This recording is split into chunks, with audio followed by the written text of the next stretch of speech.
My name is Jessica, and at 49 years old, I've spent 2 decades in marriage with my husband, Ethan. Last year, our son ventured off to a university in another state, leaving our home quieter and granting me more free time. However, to support our son financially, I took up a part-time job, a shift from my previous role as a stay-at-home mom. Initially, this transition posed its challenges, but lately I've found a sense of fulfillment as my contributions at work have been acknowledged and valued. Excitedly, I shared news of a modest raise with Ethan one evening, basking in the recognition of my efforts. But the mood shifted abruptly when Ethan, seemingly detached, dropped a bombshell. "So, you're saying you can live on your own now?" Confusion clouded my mind as I tried to comprehend his words. Then, with a smirk on his face, he disclosed that he had found a new girlfriend and saw no need for our marriage anymore. Stunned and shaken, I couldn't process the suddenness of his declaration. "What do you mean?" I stammered, the ground feeling unsteady beneath me. His callousness cut deep as he dismissed our marriage with ease, instructing me to procure divorce papers the next day. His words pierced through me, accusing me of having given up on being a woman, insinuating blame for our dwindling intimacy. Furious and hurt, I couldn't believe the audacity of his words. Yes, our relationship had faltered over time, but it wasn't because I had abandoned my womanhood. It was a culmination of various factors, none of which warranted such cruelty and disregard. I feel an unexpected attraction towards a middle-aged man in his 50s, despite his extra weight, and it unsettles me. Frustrated and bewildered by my own feelings, a mix of anger and amusement bubbles up, causing me to burst into laughter. "I'm tired, busy. It's a hassle," I manage between chuckles. "You were the one dodging me with those excuses, and now suddenly you want to play the man card. That's rich." But my laughter fades when I see Ethan's face darken with anger. His tone shifts, laced with bitterness and disrespect, as he lashes out with harsh, vulgar words. His posture exudes arrogance as he leans back, crossing his arms, boasting about his apparent affair partner, Ashley. "Ashley is different," he sneers, mocking me for my excitement over a modest pay raise. "She's head over heels for me, calling me the best boyfriend ever. Look at you, thrilled over a tiny raise. How pathetic." With a sense of superiority, Ethan regales me with details about Ashley, emphasizing her youth and vitality. "She's in her mid-20s, working in the nightlife scene for over a decade," he boasts, ignoring the vast age gap between us and the fact that we have a son nearly 20 years old. It's a stark reminder of the unorthodox dynamics of their relationship with a partner barely older than our own child, now expecting a child of her own with Ethan. I felt like I was losing my mind, drowning in a sea of revulsion. Life, I believed, should be about love, but not the cold, hardened kind that Ethan embodied, resembling a moldy rice cake. No, love should be vibrant, enduring, like the fresh, plump skin of Ashley. That, to Ethan, seemed worth every penny, a love that justified spending money. With a tongue rolling with fervor, my husband ranted, extolling the virtues of love bought with wealth. His eyes sparkled with desire for Ashley, while he turned a blind eye to his own aging self. When I dared to confront him about Ashley's motives, he erupted in a whirlwind of anger. "It's not about money, it's about love," he spat, his words dripping with venom. And then, with a chilling finality, he declared his intention to marry Ashley, ordering me to pack my belongings and leave.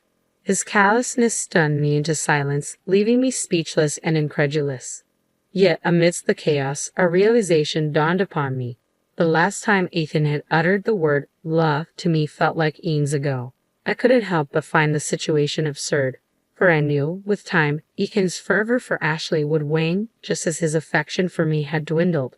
In the end, his venomous words would find a new target, directed at Ashley herself. And as I stood there, absorbing his disdain, I couldn't help but pity him. Pathetic indeed.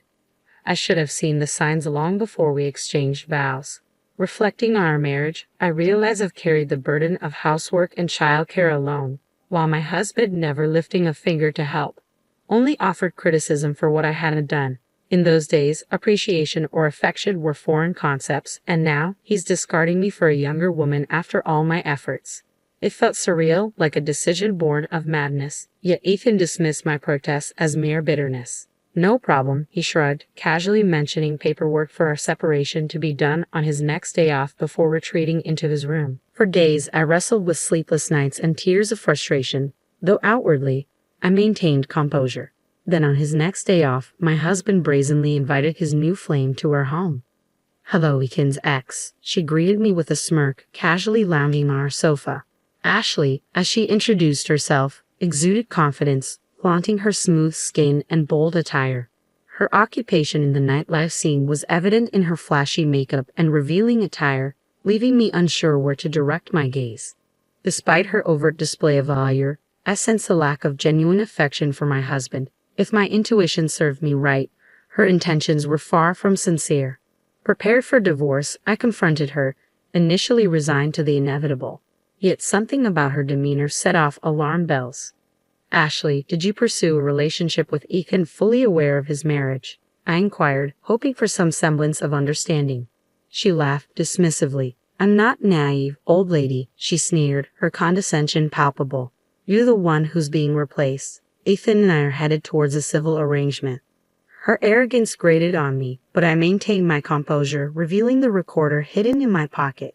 "Your confidence might falter when this recording surfaces. You're aware I can seek compensation for your involvement." Indignant, she complained to Ethan, who attempted to pacify her, assuring her of a preconceived plan. Their collusion sickened me as I watched on in disgust. Ethan then produced documents outlining the terms of our divorce, including alimony and pension division. Ashley's disdain for the arrangement was evident, her eyes fixed greedily on what she perceived as her rightful share of Ethan's inheritance. With thinly veiled displeasure, Ethan reassured her, attempting to placate her with promises of child support. To him, her blatant greed seemed endearing, further fueling my anger. As she casually dismissed my settlement as a mere deduction from her own share, my patience waned, struggling to contain my fury. In the face of their callousness, I struggled to find solace, grappling with the bitter reality of their selfish intentions. Confident in my intuition, I proposed a solution, insisting on notarized documents to formalize the divorce terms. I kept my response curt, mindful of the recording device capturing our conversation. My husband, aware of the evidence against him, reluctantly agreed to my terms. "Are you satisfied now?" my husband's new companion interjected, visibly impatient. "Make sure you're gone by the end of the month," she demanded, clearly eager to take over my role in our home. With the notarized document finalized, our divorce proceeded swiftly. As if waiting for the opportunity, the woman wasted no time in asserting her dominance, urging me to leave with an air of amusement. "Now that I've submitted our marriage registration, I'm Ethan's wife," she declared triumphantly, relishing in her newfound status. I handed over the keys to our home, resigned to my fate. Before departing, I couldn't help but question her choice. "Isn't Ethan the same age as your parents?" I inquired, highlighting the irony of her insults towards me. Her response was telling. "You call me old, yet he's older than you," she retorted defensively. "Why did you choose him as your partner?" I pressed further, curious about her motivations. When I posed the question, her response echoed my expectations perfectly. "Ethan is a division manager at a top-tier company," she began, her eyes glimmering with anticipation. "This house, recently renovated and conveniently located near the station, will be transformed to my liking." She drifted into a daydream, envisioning a life where Ethan would cater to her every whim. "He might not be the most attractive or youthful," she conceded, "but he's promised to fulfill all my desires. With him, my future feels secure." Her smirk, laden with satisfaction, seemed almost mocking. With a resigned sigh, I departed from the home where I'd spent countless years. Settling into a dormitory at a university, I embraced a new role as a live-in dormitory mother, a rare opportunity these days. Prior to this, I had juggled part-time work at a company cafeteria, but now, thanks to the support of my understanding boss, I found solace in this fresh start. Grateful for the chance to embark on a new chapter, I reveled in the comfort of my modest accommodation. Despite the limited free time, the fulfilling work and affordable living costs made it all worthwhile. And as I settled into this new life, I couldn't help but feel a sense of contentment wash over me. I received an unexpected call from my ex-husband, stirring up emotions I thought I had left behind. "Mom is in bad shape. Can you help with her care?" he pleaded, as if we were still entwined in each other's lives. But we were strangers now, and I reminded him of that fact. "It's your young wife's responsibility," I retorted, pointing out the obvious.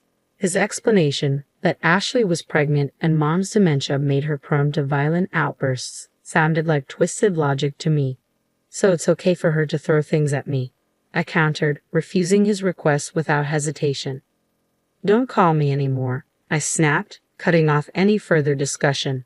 Our paths had diverged, and I had no intention of intertwining them again. Despite being my mother-in-law for 2 decades, our relationship had remained distant. Besides, I had just begun to carve out my own independent life, with neither the time nor the resources to provide care elsewhere. Yet my ex-husband somehow tracked me down and showed up unannounced, accompanied by his new partner. If you can't help, at least return the money we paid as consolation, he demanded, his request bordering on the absurd. I saw no obligation to comply, and I made that clear with a cold dismissal. But his companion's glare was anything but passive. Accusing me of deceit, she unleashed her frustration with a scream, hurling documents in my direction, scattering them across the room. As I watched the papers flutter to the ground, I couldn't help but feel a sense of vindication amidst the chaos. I didn't deceive anyone. You merely assumed Ethan had assets of his own. I shrugged deliberately, emphasizing my indifference. While settling my late father-in-law's estate, I discovered a significant amount of debt. Disclaiming the inheritance could have resolved the issue, but Ethan had already taken action. He terminated his father's mobile contract and sold off household items and valuables for quick cash. Unfortunately, this violated the law, preventing us from disclaiming the inheritance due to prior interaction with the assets. With a hint of triumph, I explained how Ethan's actions had left him and his partner responsible for the debt. Ethan dumped all the inheritance paperwork on me without heeding my advice. I accused, turning to address Ashley directly. Did you use that money to further your relationship with him? I demanded, frustrated by their disregard for the consequences. Ethan argued, claiming I should have informed him sooner. But that's precisely what I had been trying to convey. Their failure to listen and take responsibility together only exacerbated the situation. I knew nothing about this, I asserted, watching the woman grow pale and flustered. So you're just going to pretend you're innocent and run off with the money? They pressed me hard, but I remained unfazed. It's ironic you say that, I retorted. If you hadn't cheated, you wouldn't have needed money for your affair. You could have relinquished your inheritance, I pointed out, the frustration evident in my voice. You're the one who caused this mess.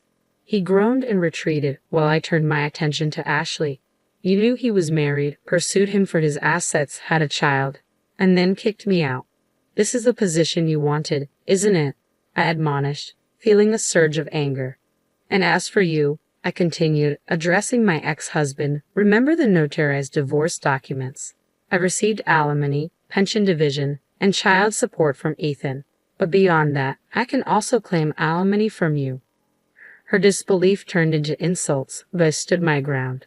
I would have let it go if you hadn't come up with absurd demands like taking care of his mother or returning the alimony I received. I declared, my resolve unwavering. As she ran off, I turned to Ethan, his tearful plea falling on deaf ears. No way. Please leave, I insisted, unmoved by his sudden show of remorse. He didn't deserve any mercy, considering his past actions. True to my expectations, the woman vanished, leaving behind only a divorce notice. It turned out our pregnancy was a lie too. Left to grapple with his debt and his mother's care, my ex-husband withered away from stress and overwork. Meanwhile, I found fulfillment as a dorm mother for kids the same age as my son. And as people remarked on my youthful appearance, I resolved to live honestly, free from arrogance or deceit. A cautionary tale reminding everyone to tread carefully when navigating divorce.